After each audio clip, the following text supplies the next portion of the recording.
전세 사기 피해자 지원을 위한 특별법이 여야 합의로 국토위 소위 문턱을 넘었습니다. 최우선 변제금을 받지 못하는 피해자에게 최장 10년간 무이자 대출을 지원하는 내용 등이 담겼습니다. 김남국 의원 코인 논란으로 촉발된 국회의원 가상자산 이해충돌 방지 법안들이 상임위 소위를 통과했습니다. 박민식 초대 국가보훈부 장관 후보자 청문회에선 박 후보자의 이념 편향 등이 쟁점이 됐습니다. 초당적 정치개혁 모임이 선거제 개편 공론조사 결과를 주제로 공개 토론회를 열었습니다. 김진표 국회의장은 선거법 씨를 살리기 위해선 상반기 전에 선거법 협상을 끝내야 한다고 강조했습니다. 파워 인터뷰. 오늘은 후쿠시마 오염수 방류와 농수산물 수입 우려, 그리고 양곡법 거부권 행사 후 후속 대책 등 현재 우리 농어민들에게 닥친 주요 현안들을 어떻게 해결해야 할지 이원택 더불어민주당 의원에게 들어보겠습니다.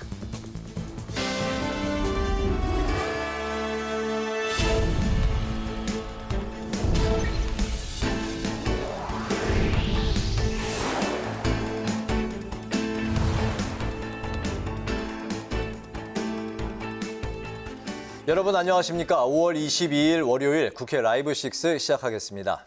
오늘 뉴스는 박민식 국가보훈부 장관 후보자 인사청문회 중계방송으로 늦게 방송합니다.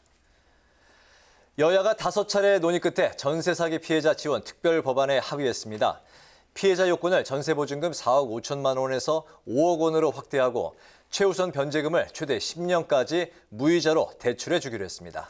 오늘 국회 국토위 법안심사 소위를 통과한 전세 사기 특별법안은 국토위 전체 회의와 법사위를 거쳐 오는 25일 본회의에서 통과될 전망입니다. 김동길 기자가 보도합니다. 난항을 겪던 전세 사기 특별법안 논의가 여야 합의로 국토위 소위를 통과했습니다. 최대 쟁점이었던 보증금 반환 채권 매입은 최우선 변제금을 최장 10년간 무이자로 대출해주는 것으로 절충점을 찾았습니다. 전세 사기 피해자는 주택을 우선 매수할 수 있는 권리를 부여받고 피해자가 경매로 낙찰받을 경우에는 구입자금 대출과 지방세 감면 등 금융과 세제 지원을 받게 됩니다. 또 주택 매수가 어려울 경우 한국주택공사가 우선 매수권을 활용해 장기 임대하는 식으로 거주권을 보장합니다. 특별법 적용 대상은 보증금 5억 원 이하 피해자까지 확대했고 이중계약이나 신탁 사기로 인한 피해자도 포함됐습니다. 대상을 확대하고 또 지원을 더 넓히고 더 촘촘하게 하는데 그야말로 최선을 다했습니다. 6개월마다 모니터링해서 정부가 상임위에 보고하도록 했고요.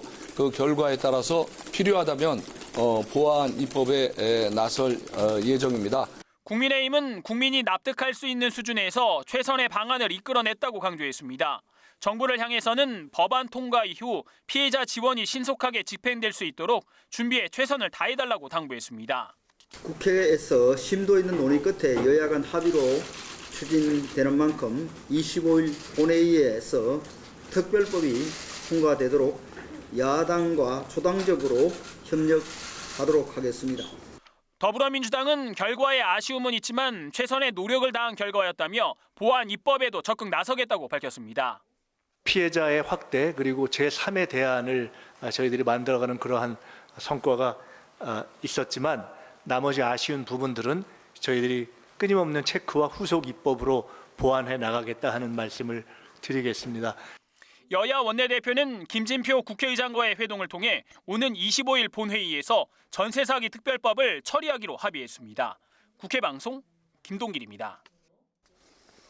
김남국 의원의 코인 투자 논란으로 촉발된 공직자의 가상자산 공개 입법도 25일 국회 본회의에서 최종 의결될 예정입니다. 국회 정치개혁특별위원회와 행정안전위원회에서 잇따라 국회의원을 포함한 고위공직자의 재산 공개 대상에 가상자산을 포함하는 내용의 법안들이 처리됐습니다. 태훈영 기자가 보도합니다. 무소속 김남국 의원의 코인 논란에 국회가 관련 입법 속도전에 들어갔습니다. 국회 정치개혁특별위원회는 오늘 일사천리로 소위와 전체회의를 열고 22대 국회부터 국회의원 당선인의 등록재산에 가상자산을 포함하는 내용의 국회법 개정안을 통과시켰습니다.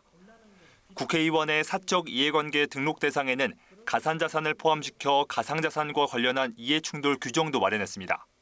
의원의 가상자산 소유에 따른 이해충돌 방지를 위해 사적 이해관계 등록 대상에 의원 본인, 배우자, 직계 존비속이 소유하고 있는 일정 비율 또는 금액 이상의 가상자산과 가상자산 발행인 명단을 추가하되 그 구체적인 기준은 국회 규칙으로 정하도록 위임하였습니다. 정개특위는 특례 조항을 통해 21대 국회에도 적용시켜 사실상 21대 국회의원들의 가상자산 보유 및 현황에 대한 전수조사를 법제화했습니다. 21대 국회의원과 배우자, 직계 존비속이 임기 시작일로부터 올해 5월 30일까지 단돈 1원이라도 가상자산을 취득해 보유했으면 6월 말까지 그 내역을 윤리심사 자문위에 등록하도록 한 겁니다. 그럼 윤리심사 자문위는 7월 30일까지 이해충돌 여부를 검토한 뒤 해당 의원과 소속 교섭단체 원내대표에게 그 결과를 알리도록 했습니다. 국회 행정안전위원회도 법안 심사 소위를 열고 국회의원을 포함한 고위 공직자의 가상자산 재산 등록을 의무화하는 공직자윤리법 개정안을 의결했습니다. 행안위는 모레 열리는 전체회의에서 해당 법안을 통과시켜 오는 25일 본회의에 상정한다는 계획입니다. 앞서 지난주에는 정무위가 국회의원 전원의 가상자산 자진신고 및 전수조사 결의안을 채택했는데 국회 차원에서 가상자산과 관련한 일체의 의혹이 없도록 여야 정치권이 마련한 일련의 입법 조치로 해석됩니다. 한편 여야 원내대표는 오늘 회동에서 국회 상임위도 중 코인 거래를 한 김남국 의원의 국회 법제사법위원회 위원 사임 여부에 대해서는 김진표 국회의장에게 판단을 맡기기로 했습니다. 국회방송 태윤영입니다.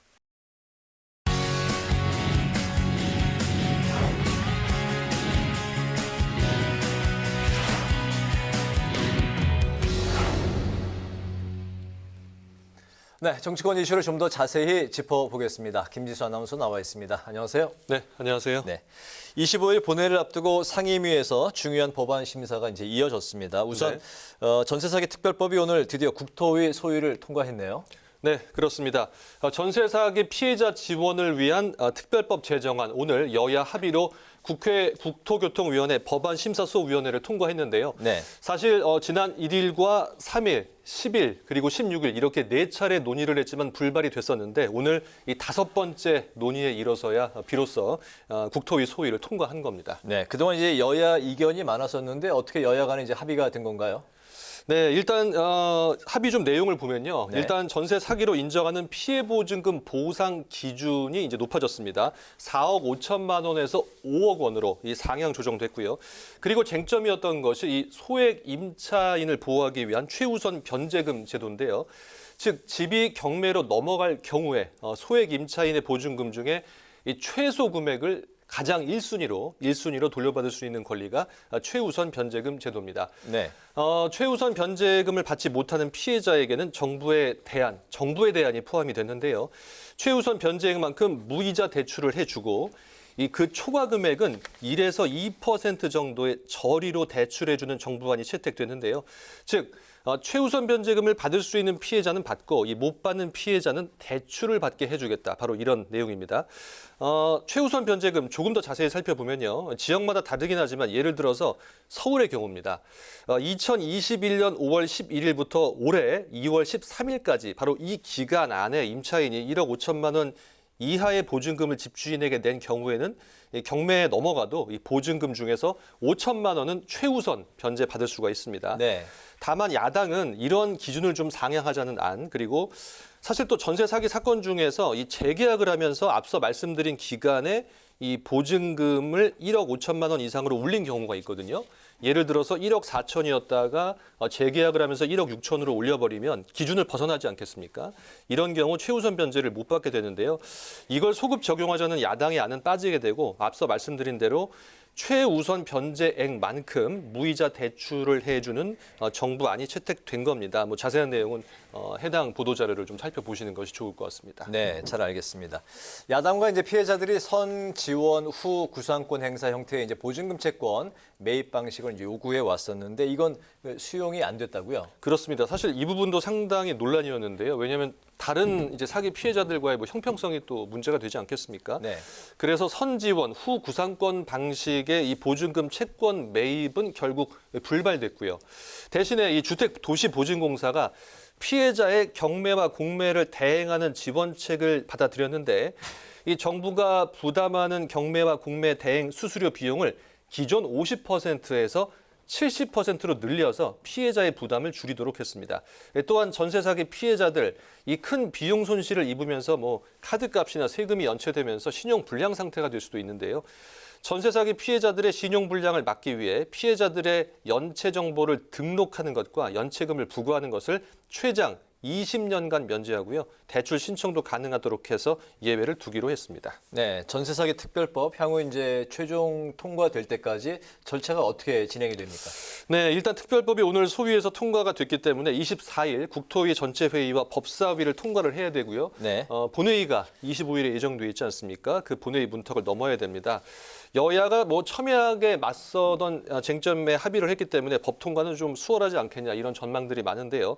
다만 최우선 변제금 무이자 대출 방식, 앞서 말씀드렸던 네. 그 무이자 대출 방식이라는 정부의 해법을 피해자들이 수용하기가 좀 어렵다 이렇게 밝힌 상태이기 때문에 법이 통과가 되더라도 피해자들의 불만을 해소하는 데는 좀 한계가 있지 않겠냐 이런 전문가들의 분석도 나오고 있는 상태입니다. 네, 여기까지 전세 사기 특별법안에 대해서 살펴봤고 다음에 정개특위 소식인데 가상자산 이해충돌 방지법이 정개특위를 통과했죠. 그렇습니다. 국회의원 당선인의 재산에 가상자산도 명시하도록 하는 내용의 국회법 개정안이 통과가 됐는데요. 등록해야 하는 가상자산의 액수를 살펴보면 가상자산은 단 1원이라도 취득하거나 보유했다면 모두 신고를 해야 됩니다. 주식이나 채권은 사실 자산 등록 기준이 1,000만 원이거든요. 그런데 가상자산은 이 가격의 등락폭이 훨씬 크기 때문에 단 1원이라도 신고를 해야 합니다. 또 부칙에 특례 조항을 뒀는데요. 21대 국회의원, 현 국회의원이죠. 임기 시작일부터 이달 말까지 가상자산을 보유했거나 매매를 해서 변동사항이 있다면 다음 달 30일까지 윤리심사자문위원회에 신고하도록 했고요. 이 신고한 내용을 바탕으로 윤리심사자문위가 이해 충돌 여부를 검토하고요. 그 다음 달이죠. 7월 31일까지 해당 의원과 소속 교섭단체 원내대표에게 제출을 해야 됩니다. 결국 이번 김남국 의원의 코인 사태로 인해 현역 의원들의 가상자산 전수조사가 사실상 법제화됐다. 이렇게 볼 수 있겠습니다. 네, 그런가 하면은 공직자의 재산 공개 대상에 가상자산을 포함하는 내용의 공직자윤리법 개정안이 행안위를 또 통과했죠? 그렇습니다. 말씀하신 대로 공직자의 재산 공개 대상에 가상자산을 포함하는 내용의 공직자윤리법 개정안이 오늘 국회 행정안전위원회 법안심사 1소위를 통과한 건데요. 이 현행 공직자윤리법을 보면요. 현금이나 주식, 채권, 금, 보석이나 골동품, 또 회원권 등 공직자가 공개해야 되는 대상에 포함이 되고 이런 것들이 가상자산은 없었습니다. 현행은. 네. 그런데 이제는 코인 등 가상자산도 공직자의 재산 공개 대상에 포함이 된 겁니다. 이것을 지금 앞서 그 정개특위에서 통과된 내용과 비교를 해보면요. 앞서 정개특위에서 통과된 것은 이 국회법 개정안은 국회의원이 가상자산을 신고해서 이해 충돌 여부가 있는지 판단하는 것이라면 이 지금 나온 이 행안위를 통과한 공직자윤리법 개정안은 국회의원을 포함한 모든 공직자, 이 모든 공직자의 재산 공개에 가상자산이 포함되는 것이다. 이렇게 볼 수 있겠습니다. 소위를 통과한 공직자윤리법 개정안은 24일 수요일 행안위 전체 회의를 거치게 되고요. 이를 통과한 후에 25일 목요일에 본회의 표결을 거치게 됩니다. 네. 이슈 분석 여기까지 듣겠습니다. 김지수 아나운서와 함께했습니다. 수고했습니다. 네, 고맙습니다.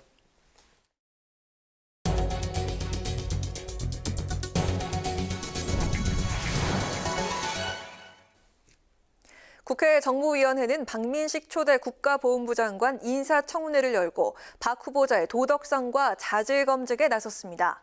인사청문회에선 박 후보자의 국회의원 당시 변호사 겸직 의혹과 총선 출마 여부 등의 여야 질의가 집중됐습니다. 보도에 남수지 기자입니다.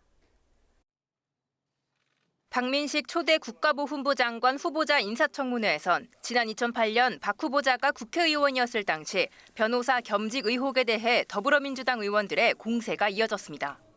박 후보자가 법사위 소속 의원일 당시 국회법상 소속 상임위 관련 영리 활동이 금지돼 있었음에도 당선 직후 새 법무법인을 설립하고 변호사로서 사건을 맡았다는 겁니다. 민주당은 박 후보자가 국회의원 시절 변호에 관여한 이유를 사직한 검사에게 따라오는 전관 예우 때문이라고 지적했습니다. 박 후보자는 이름만 올라간 것이라며 오해의 소지가 있을 순 있다고 생각한다고 답변했습니다. 법인에서도 빠져야 할 국회의원이 말이죠. 국회의원 당선 직후에 무슨 꿍꿍이신지 모르겠습니다만 새 법무법인을 만드는 게 이게 말이 됩니까? 국회법과 변호사법 위반임에도 불구하고 전관예우의 잘못된 득표를 계속 누리겠다는 태도로 보입니다. 우리 의원님께서 그 이름이 왜 올라갔냐 이제 이런 부분은 저도 뭐 참 많은 분들이 오해를 할 수도 있겠다. 내년 총선 출마 여부도 쟁점이 됐습니다. 민주당은 박 후보자를 향해 총선에 마음이 있으면 사퇴해야 한다고 압박했고 박 후보자는 정치적인 것은 생각해볼 겨를이 없었다며 즉답을 피했습니다. 1%라도 있다면 후보자 그 지명을 본인이 스스로 거부하고 사퇴해야 된다고 봅니다. 90일 전에 공무원을 사퇴를 해야 되니까 고작 6개월 초대 보훈부 장관직 수행하는 겁니다. 그 부분에 대해서 제 부족한 거를 100% 다 쏟아 부어도 모자랄 판인데 뭐 그런 정치적인 부분에 대해서는 저는 아직 생각을 해본 적이 없습니다. 국민의힘은 박 후보자의 자질이 충분하다며 야당의 의혹 제기에 맞서 엄호했습니다. 보훈처장 하실 때부터 뭐 역할을 또 잘하고 계셔서 그 업무 능력에 대해서 충분하다고 저는 여겨지고요. 장관으로서 정책을 또 직무를 제대로 적절하게 수행할 수 있을 것인가 안 할 것인가 그 부분에 대해서 좀 집중적으로 논의되지 않겠나. 고액 소득자가 소득 신고를 제대로 하지 않고 탈세라는 경우는 맞지만 성실하게 납세음을 다한 후보자를 저는 뭐라 할 수 없다고 생각을 좀 말씀드리고요. 한편 박 후보자는 이승만 대통령 기념관 건립 사업과 관련해 추진 여부 등에 대해 현재 시점에서 정해진 게 없다면서도 개인적 소신을 전제로 건립을 추진해야 한다고 밝혔습니다. 국회 방송 남수지입니다. 초당적 정치개혁 의원 모임 주최로 국회 정치개혁특위가 실시한 선거제도 개편 공론조사 결과를 논의하는 토론회가 열렸습니다. 참석자들은 혼합제로 선거제를 개편해야 한다는데 공감대를 형성했는데요. 김진표 국회의장은 도농복합형 선거구제가 선거제도 개편 협상의 중요한 절충점이 될 것이라고 전망했습니다. 보도에 임채원 기자입니다. 여야 의원 144명이 참여한 초당적 정치개혁 의원 모임이 공개 토론회를 열고 선거제도 개편 공론조사 결과를 논의했습니다. 앞서 국회 정치개혁특위는 시민 500명의 수기 공론조사 결과를 발표했는데 참석자들은 특히 지역구 선거구 크기와 관련해 소선거구제 선호가 56%, 중대선거구제가 44%로 나타난 것에 주목했습니다. 공론이 소선거구제로 기울었다고 해석해서는 안 된다며 혼합제가 공론에 가깝다고 분석했습니다. 그러면서 소선거구제와 권역선거구를 혼합하거나 소선거구제와 중대선거구제를 혼합하는 방식 등을 제안했습니다. 이 권역별 비례제를 채택할 때는 이 비례식 대선거구제로 4명 내지 7명 정도로 제한을 하면 소선거구 축소에 대한 대안형 그런 선거구제가 될 수가 있겠다. 비례성을 높이라는데 의원적 우선은 늘리지 마라 그러고 이런 모순을 해결할 수 있는 그런 절충점을 저는 중대선거구제에서 가능하지 않겠나. 김진표 국회의장은 도농복합형 선거구제가 향후 선거제도 개편 협상의 중요한 절충점이 될 것이라며 6월까지는 선거법 개정이 이루어져야 한다고 강조했습니다. 도농복합 선거구제에 대한 찬성 비율이 무려 59%에 이르고 있습니다. 김 의장은 또 비례대표 투표 방식과 관련해 정당과 후보까지 투표하는 개방형 선호가 72%에 이른다며 유권자 의사를 더 반영해야 한다는 의미라고 해석했습니다. 한편 조원빈 성균관대 교수는 이번 공론조사 결과는 국회의원 선거제도가 유권자의 정치 효능감을 강화하는 방향으로 개편돼야 한다는 기대감을 나타내고 있다고 분석했습니다. 국회방송 임천입니다. 국회에서 열린 민주화 추진협의회 결성 39주년 기념식에서 김영삼, 김대중계 정치 원로들이 대화의 정치가 실종됐다며 여야를 향해 적극적인 소통을 주문했습니다. 이에 국민의힘 김기현 대표는 김대중, 김영삼계 전 대통령이 주신 대화와 타협, 통합의 정신을 잘 이어갈 수 있도록 더 노력하겠다고 말했습니다. 더불어민주당 이재명 대표는 민주화란 단어가 얼마나 소중한 가치인지 깨닫게 되는 현실이 안타깝다며 선배들의 길을 따라 대한민국 민주주의가 퇴행되지 않도록 최선을 다하겠다고 말했습니다. 박광훈 더불어민주당 원내대표가 후쿠시마 원전 오염수 시찰단을 국회에 출석시키는 방안을 여당과 적극 검토하겠다고 밝혔습니다. 박 원내대표는 최고위원 회의에서 후쿠시마 원전 오염수는 국민 건강, 생명과 직결된 문제로 정쟁의 대상이 아니라고 말했습니다. 또 현장 시찰이 후쿠시마 원전 오염수 방류 결정에 명분을 주는 역할을 하게 된다면 결코 국민적 비판에서 벗어날 수 없을 것이라고 경고했습니다. 국민의힘 지도부가 내일 김영삼 전 대통령의 생가와 노무현 전 대통령의 14주기 추도식을 방문합니다. 국민의힘은 YS 생가 방문은 전직 대통령에 대한 예우와 정신 계승 차원에서의 방문이며 노무현 전 대통령 기일 행사 참석은 국민 통합 차원의 행보라고 설명했습니다. 당에서는 김기현 대표와 구자근 비서실장, 박성민 전략기획부총장이 참석하며 현장에서는 정점식 경남 도당위원장도 합류할 예정입니다. 김진표 국회의장이 4.19 혁명 기록물의 유네스코 세계기록 유산 최종 등재를 적극적으로 지원하겠다는 뜻을 밝혔습니다. 김 의장은 기자회견에서 4.19 혁명은 비폭력으로 독재에 맞선 민주주의의 살아있는 교과서라며 세계 각지에서 민주화를 위해 고군분투하는 사람들에게 용기와 희망을 줄 것이라고 말했습니다. 김 의장은 국회도 4.19 혁명 기록 보존소가 모범적으로 구축될 수 있도록 최선을 다하겠다고 강조했습니다.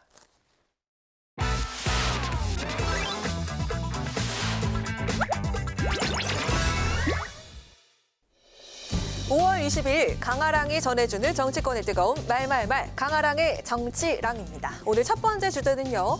과학 영역대 신사유람단입니다. 일본에 도착한 우리 정부의 후쿠시마 오염수 시찰단이 오늘부터 본격적인 활동에 돌입합니다. 시찰단은 5박 6일 동안 후쿠시마 오염수 방류 계획의 안전성을 살펴보겠다는 계획인데요.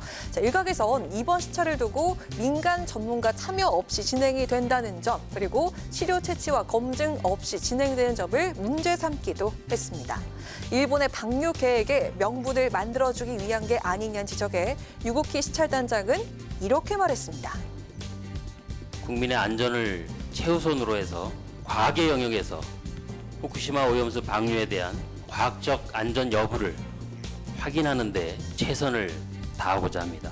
이번 방일 일정 종료 후에 일본 현지에서 점검한 사항과 함께 확보한 자료들을 분석해서 국민 여러분께 보고할 예정입니다. 국민의힘에선 민주당이 문재인 정부 당시엔 일본의 오염수 방류를 문제 삼지 않았다면서 이제 와서 문제라고 하는 건 내로남불이라고 꼬집었습니다. 과학의 영역으로 봐야 한다면서 강조도 했는데요. 전 세계가 과학적 판단을 근거로 대책을 세우고 있고 우리 정부는 그보다 높은 수준에서 이를 점검하고 있는데 오로지 민주당만 비과학적 선동에 열을 올리고 있습니다. 시찰단 단장은 그 유국희 위원장 같은 경우에는 문정부 때 오신 분입니다. 너무나 정치화시키고 있으니까 그 정쟁화시키지 말고 우선 과학은 과학의 영역으로 좀 봐달라라는 거 아니겠습니까? 그리고 이제 왔을 때 우리가 평가해보자라는 겁니다. 반면 민주당에선 오염수 시료 채취 등을 하지 않는 것을 문제 삼으면서 깜깜이 시찰에 대해서 압박을 가했습니다. 관광이나 유람을 떠난 게 아니라며 일본의 명분만 제공하는 꼴이 될 것이라고 지적했습니다. 시찰단의 구성도 제대로 국민들께 알리지 않았고 일정도 짧아서 안전성을 검증하겠다는 정부의 의지를 어느 곳에서도 읽을 수 없습니다. 시찰단이 일본 측이 주는 자료 또 지정한 곳만 보고 오는 일은 없어야 할 것입니다. 시찰단을 국회에 출석시키는 방안을 적극 검토하겠습니다. 후쿠시마 오염수 시찰단이 출발했지만 오염수 측정 장비도 없습니다. 오염수 시료 채취도 안 한다고 합니다. 오염수 시찰단은 21세기판 신사유람단에 불과합니다. 후쿠시마 오염수 방류의 안전 여부를 검증하기 위해 떠난 정부 시찰단, 5박 6일간에 이어질 시찰단의 성과를 두고 여야 평가와 설전은 계속될 것으로 보입니다. 자, 이어서 오늘의 두 번째 주제는요. 여야 총출동 화합 물꼬입니다. 내일이죠. 경남 김해 봉하마을에서 고 노무현 전 대통령 14주기 추도식이 열릴 예정입니다. 이 자리에 여야 인사들이 총출동할 것으로 보입니다. 내일 저희 당대표, 비서실장, 그리고 박성민 전략정책부총장 세 분이 오전 중에는 YS 생가를 방문하고 오후에는 노무현 대통령 기일에 참석할 예정입니다. YS 생가 방문은 전직 대통령에 대한 예우와 YS가 보여줬던 여러 정신을 우리가 계승한다는 차원에서의 방문이고, 오후에 노무현 전 대통령 기일 행사 참석은 국민 통합의 차원에서의 행보다. 네, 이번 추도식에는 국민의힘에선 김기현 당대표와 구자근 당대표 비서실장 그리고 박성민 전략기획부총장이 참석을 할 것으로 보이고요. 자, 더불어민주당에선요. 이재명 대표와 박광온 원내대표를 비롯한 당 지도부와 현역 의원 다수가 참석을 할 것으로 보입니다. 또 문재인 전 대통령도 부인 김정숙 여사와 함께 참석할 것으로 알려졌습니다. 이뿐 아니라 지난해에도 참석한 한덕수 국무총리와 이진복 대통령실 정무수석이 참석을 할 예정인데요. 윤 대통령은 고 노무현 전 대통령의 추도식에 화환을 보낼 것으로 알려졌지만 공식적인 추모 메시지는 내지 않을 것으로 보입니다. 14주기 추도식을 앞두고 고민정 민주당 의원은 현재 민주당의 모습을 지적하면서 안타까운 마음을 드러냈습니다. 내일은 노무현 대통령의 14주기 서거일입니다. 자신의 희생에 모두를 살린 대통령님 앞에서 우리는 과연 떳떳할 수 있는지 솔직히 자신이 없습니다. 이번 코인 사태와 관련해 우리는 기민하지도 단호하지도 못했습니다. 누구나 잘못을 할 수는 있습니다. 다만 얼만큼 진정성 있게 문제를 해결해 나가는지가 더욱 중요할 것입니다. 여야 주요 인사가 한자리에 모이는 건 지난 18일 5.18 민주화운동 기념일 행사 이후 닷새 만입니다. 당시엔 여야 대표가 이렇게 나란히 앉았지만 서로 대화를 나누지도 않은 채 무표정으로 임했습니다. 화합은커녕 기념식장 밖에선 여야 간 설전을 이어갔었죠. 극심한 대립을 이어오고 있는 여야. 내일 봉하마을에선 화합의 모습을 보여주게 될까요? 추도식에서 만날 두 사람 모습에 관심이 주목되고 있습니다. 지금까지 강아랑의 정치랑이었습니다.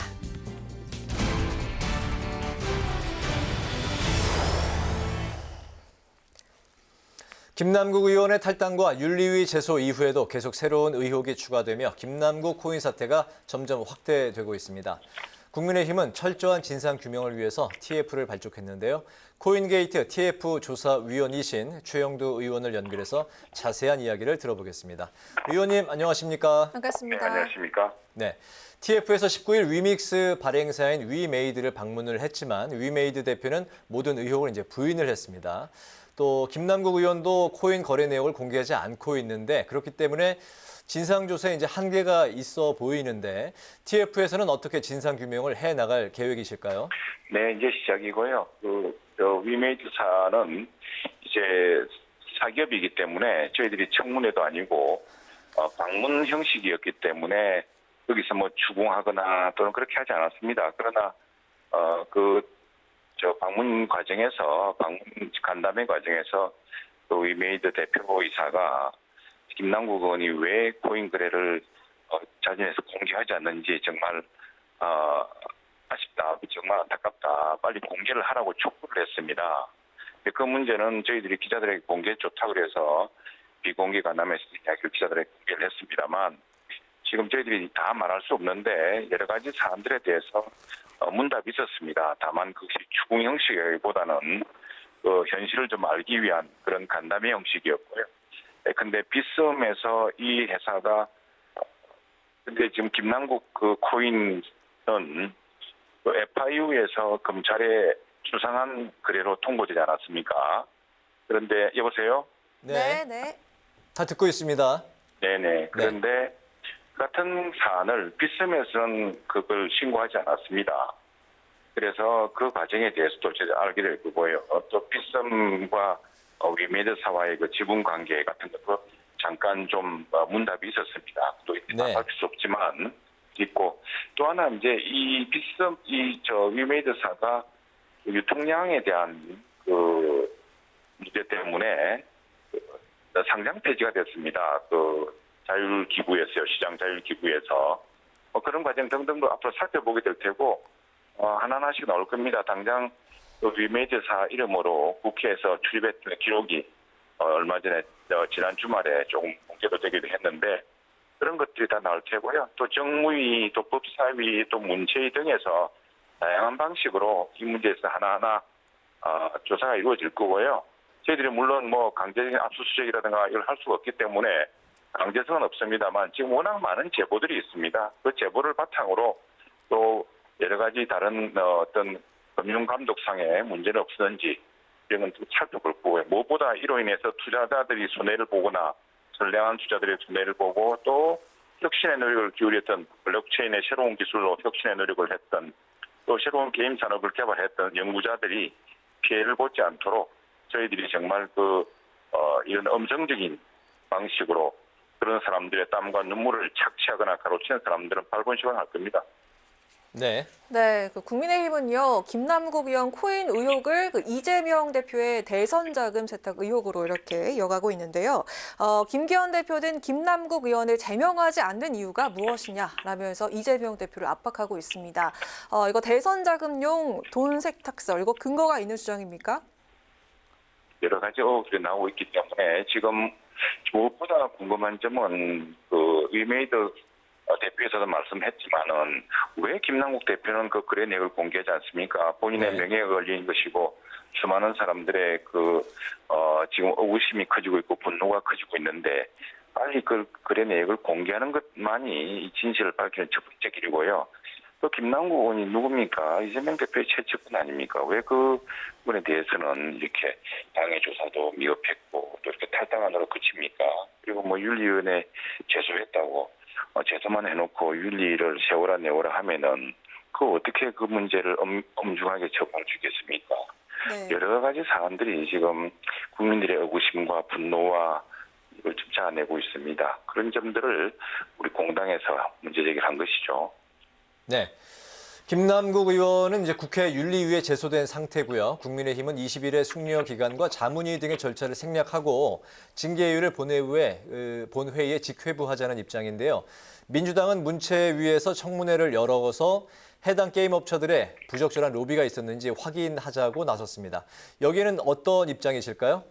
네, 그 점은 좀 회의적입니다. 왜냐하면 국회와 주요 정당이 지금 이 김남국 코인에 얼마나 연루되어 있는지를 모르는 상태입니다. 그리고 연루의 의구심도 커져 있고요. 그래서 첫 번째는 국회의원 전원이 얼마나 코인을 갖고 있는지 자진 신고를 하고 문제가 되는 부분은 스스로 밝히는 그런 과정이 진행되어야 될 것이고요. 그렇지 않은 상태에서 국회 내에서 얼마나 이 문제에 연루되어 있는지 알 수 없는 상황에서 청문회를 주최한다면 마치 그건 의심받는 사람들이 무엇인가 더 큰 의혹의 확산을 막기 위해서 입막음하려고 한다는 그런 의구심을 사지 않을까요? 네. 자, 오늘 말씀은 알겠습니다. 여기까지 듣겠습니다. 고맙습니다. 네, 감사합니다. 네, 지금까지 최영두 국민의힘 의원과 이야기 나눠봤습니다.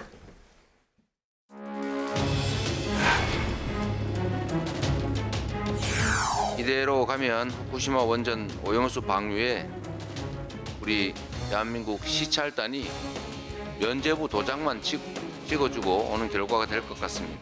후쿠시마 원전 오염수 시찰단을 두고 21세기 신사 유람단이니 방사능 면죄부 시찰단이니 광우병과 사드 때처럼 또다시 괴담을 퍼뜨리기에 여념이 없습니다. 국익 외교에 나서야 한다.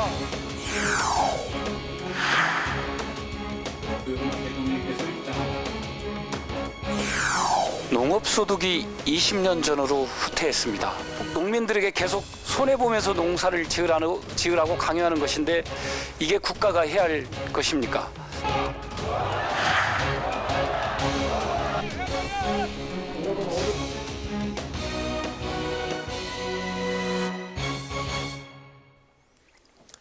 네, 지난 주말 서울 도심에서는 환경시민단체들이 후쿠시마 오염수 방류에 반대하는 집회를 열었습니다. 농어민들 역시 후쿠시마 오염수 방류와 농수산물 수입 우려로 시름이 깊어지고 있는데요. 이 밖에 양곡법 후속 대책까지 시급한 농업 현안들에 대해서 더불어민주당 농어민 위원장이신 이원택 의원을 모시고 관련 말씀을 들어보겠습니다. 의원님 어서 오십시오. 반갑습니다. 네, 반갑습니다. 반갑습니다. 네, 출연해 주셔서 감사 말씀 드리고요. 바로 이제 본론으로 들어가 볼까요? 예. 네. 21명으로 구성된 후쿠시마 오염수 시찰단이 일정을 이제 시작을 했습니다. 오늘부터 나흘 동안 오염수 정화 시설 방류 과정에 최대한 이제 접근을 해서 직접 확인에 들어간다 이런 이제 입장인데 그렇지만 이제 또 현장 견학에 그치는 게 아니냐 이런 이제 우려의 시선도 존재하는 게 사실입니다. 우리 시찰단의 활동과 결과에 대해서 의원님은 좀 어떻게 전망하실까요? 저는 우려가 큽니다. 사실 이제 시찰단이라고 표현됐는데 네. 모든 게 명칭에 드러나지 않습니까? 국제 간의 관계 속에서 그 명칭의 그 의미가 드러나는데 시찰단이거든요. 네. 사실 조사단, 검증단이 아닙니다. 그 일본의 산업상이 5월 9일 날 얘기했지 않습니까? 안전성에 대한 검토가 아니다라는 네. 거죠. 그런데 시찰단이기 때문에 제대로 된 검증이 되지 않을 거다 이렇게 저희들은 보고 있고요. 일본에 들러리를 서주는 꼴이 될 거다. 6월 IAEA 보고서가 나온 이후에 한국도 대만도 또 태평양의 지역에 있는 도서국들도 시찰을 했다라고 하는 그 들러리가 될 거다 이렇게 네. 걱정과 우려가 큽니다 사실. 네, 말씀하신 것처럼 결국 그 방류 여부가 6월에 나올 IAEA의 최종 보고서에 달려 있는 것 같은데요.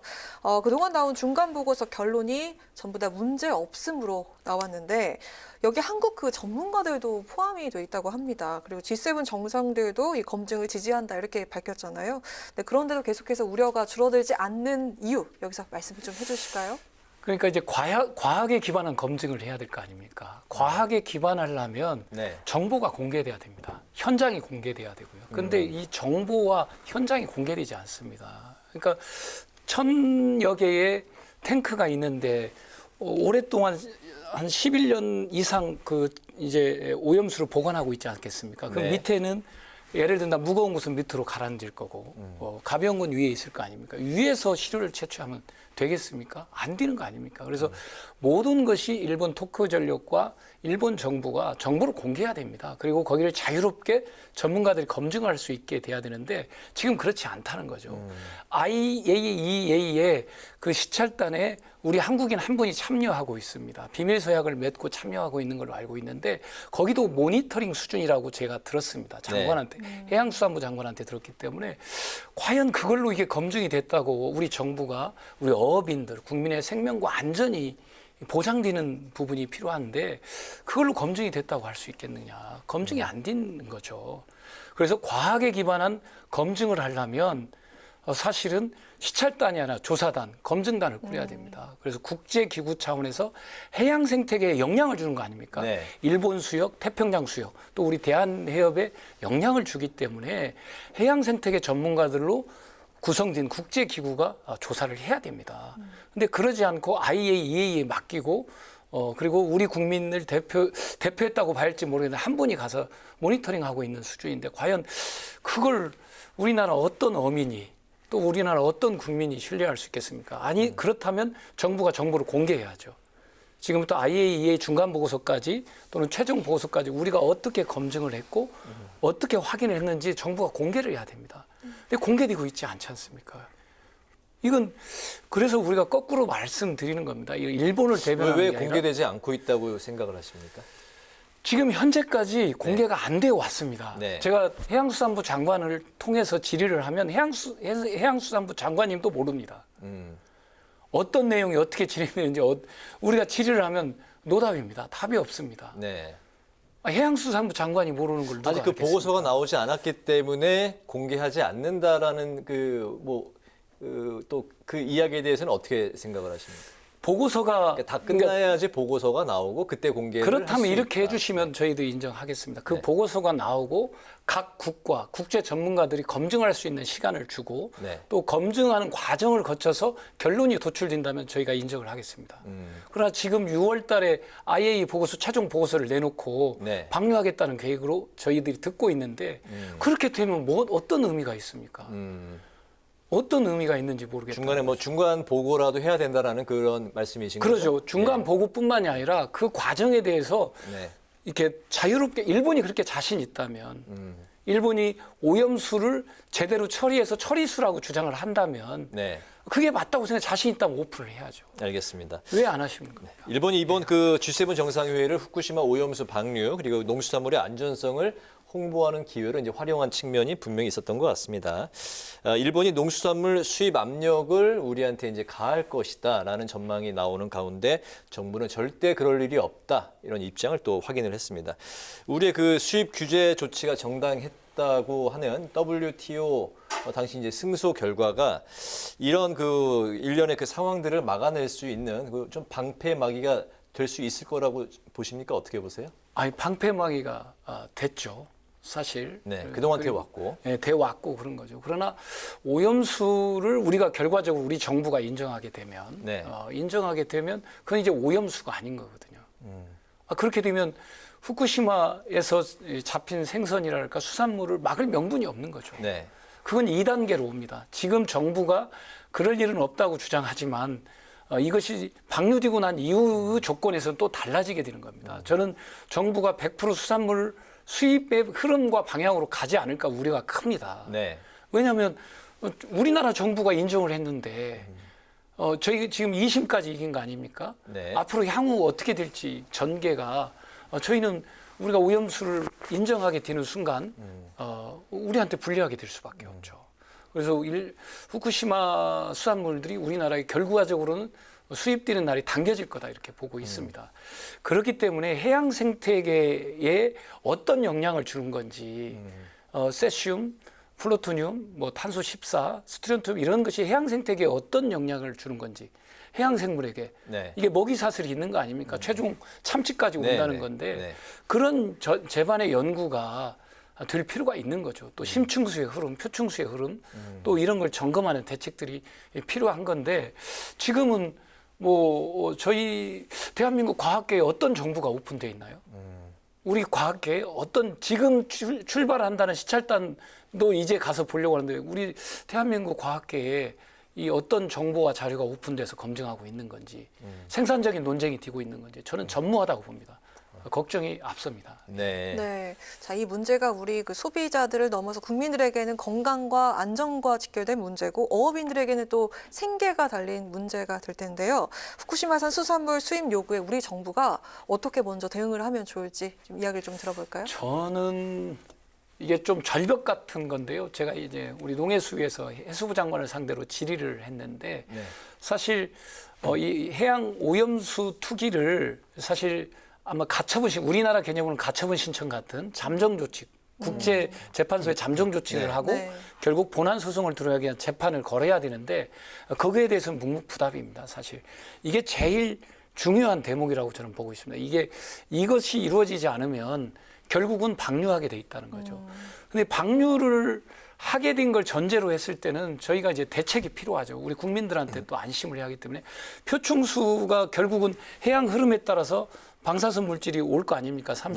그 삼중수소선 간에 무거운 건 가라앉을 거고 그러면 우리나라 대한해협의 모니터링이 강화돼야 됩니다.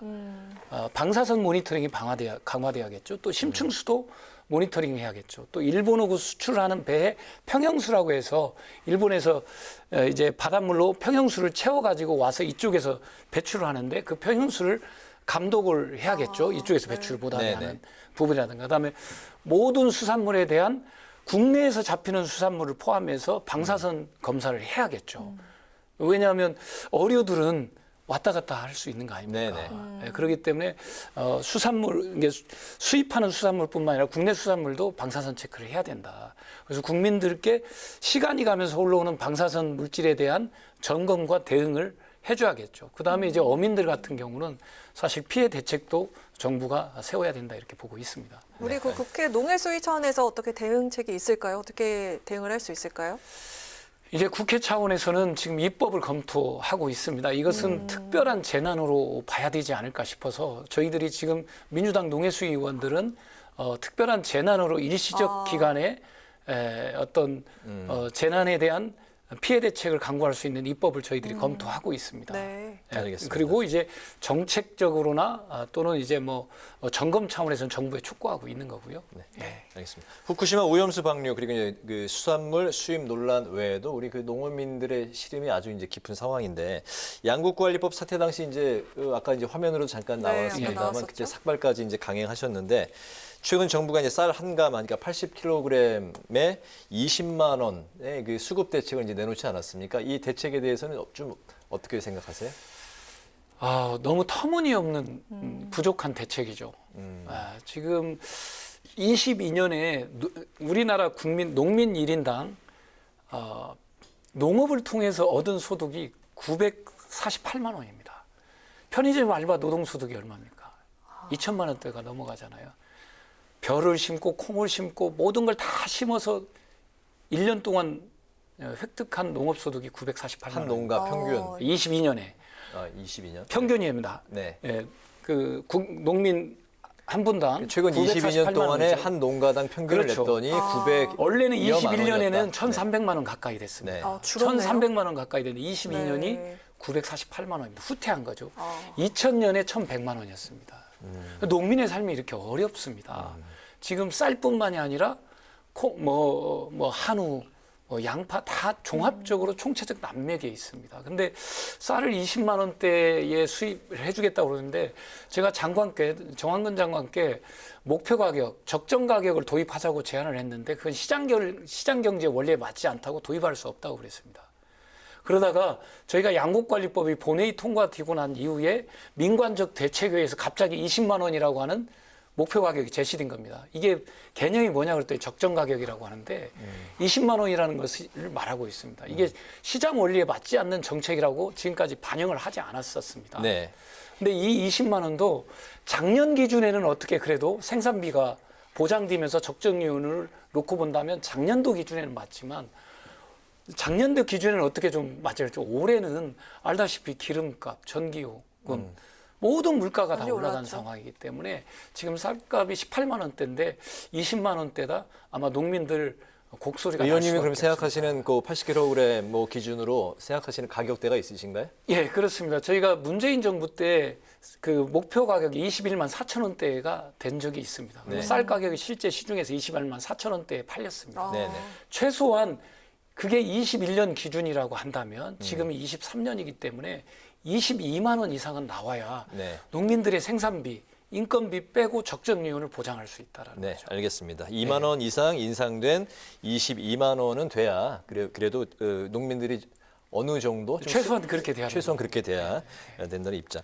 양곡관리법 개정안이 이제 폐기가 됐었는데 그 이후 민주당은 어떻게 좀 후속 대책들을 내놓고 있습니까? 예, 우리 농해수위 의원님들 토론을 통해서 협의하고 있고요. 또 네. 농민 단체들과도 협의를 해가고 있습니다.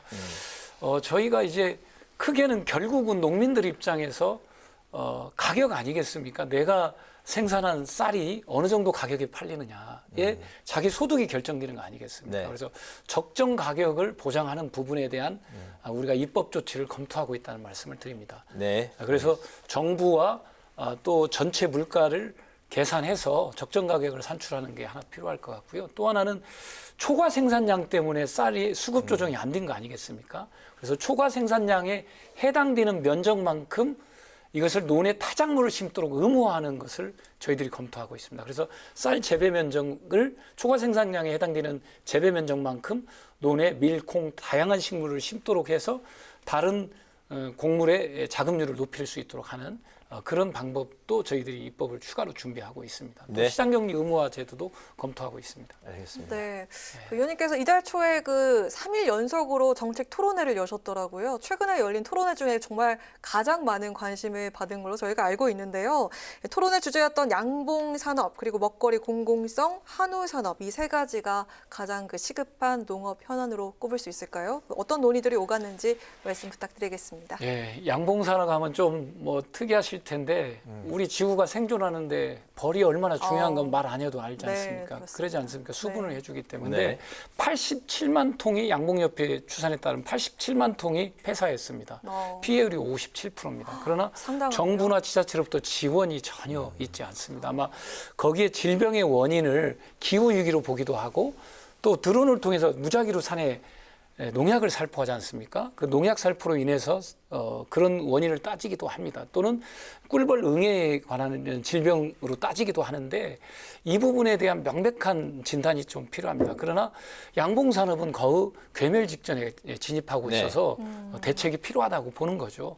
또 우리 이제 아이들을 위한 초등학교 돌봄 과일 간식 지원이라든가 인산물을 위한 친환경 농산물 꾸러미 사업, 이게 한 200억 정도 되는데, 이게 사실 인기가 많았던 사업인데 정부가 삭감했던 사업입니다. 이 친환경 농산물을 재배하는 농가들 입장에서는 상당히 중요한 사업이죠. 알겠습니다. 그다음에 한우는 뭐 말씀 안 드려도 알겠고요. 네. 예. 알겠습니다. 현재 우리 정부의 농업 정책을 농민들은 좀 어떻게 받아들이고 평가하고 있는지 현장의 목소리를 생생하게 들으셨으니까 그 말씀을 좀 대변해서 해주시고요. 또 의원님이 발의하신 농어민 기본소득 법안. 그러니까 그 농어민들에게 일정한 뭐 기본 좀 소득을 좀 이제 줘야 된다라는 입장이신데 어느 정도를 줘야 되는지 포함해서 좀 같이 들어볼까요? 예. 아까 앞에 질문이 뭐였었죠? 우리 정부의 농업 정책에 대해서 농민들은 현재 어느 정도로 생각하고 있는지. 제가 조사한 건 아니고요. 우리 농경연이라고 한국농업경제연구소에서 농민들 의식조사를 했습니다. 작년에 22년도에. 윤석열 정부 농업 정책에서 만족하느냐라고 물어봤는데 불만족이 70% 가까이 됩니다. 그리고 지원이 제대로 되고 있냐? 지원이 제대로 되고 있지 않더라 70%대를 넘고 있습니다. 제가 말씀드렸지만 농업소득이 948만 원으로 후퇴했습니다. 21년에 1,300만 원 약간 안 됐는데 948만 원이면 2000년에 1,100만 원이었습니다. 농민들은 총체적으로 실질 소득이 다운돼 있습니다. 농민들 평가가 좋을 일이 없죠. 지금 윤석열 정부의 농정이 변화를 추구해야 됩니다. 농가 소득을 어떻게 보장할 건지에 대한 대책이 없이 시장 원리를 적용했다가는 아마 농업계에 엄청난 저항에 부딪힐 거다, 이렇게 좀 말씀드리고요. 제가 이제 농민 기본소득을 제안했는데 아까 그렇습니다. 우리 농민들의 토지는 규제에 묶여 있잖아요. 그러니까 농민들이 갖고 있는 농지를 농지에다가 집도 짓고 또는 공장도 짓고 이렇게 못 하잖아요. 오로지 농업만 하게 딱 묶어놨습니다. 정부가 그걸 묶어놓은 거거든요.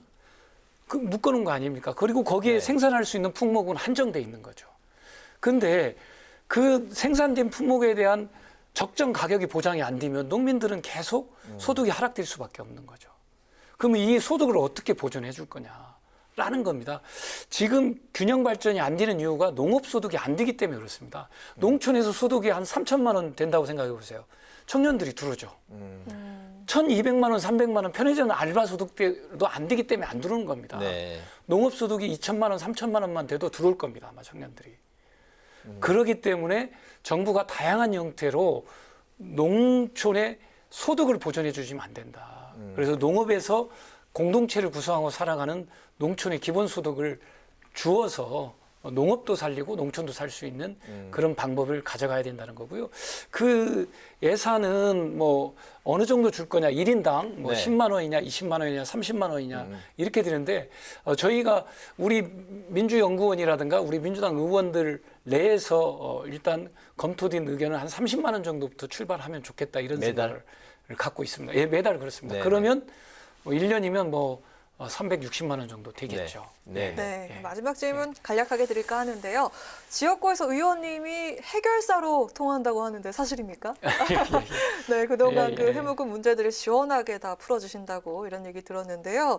남은 임기 동안 꼭 해결하고 싶은 현안 과제가 있다면 어떤 게 있을까요? 이게 우리 전북의 과제이기도 하고 우리 제 지역구인 김제 부안의 과제이기도 합니다. 지금 사실 김제 부안의 해묵은 민원들은 제가 많이 해결해 왔습니다. 뭐 이중 조업구역 문제라든가 곰소만 문제라든가 뭐 여러 가지 해결해 왔는데 사실 우리 전북이 좀 낙후되어 있는 거 아닙니까? 농업사회에서 산업사회로 가는 과정에서 대응이 좀 늦었습니다.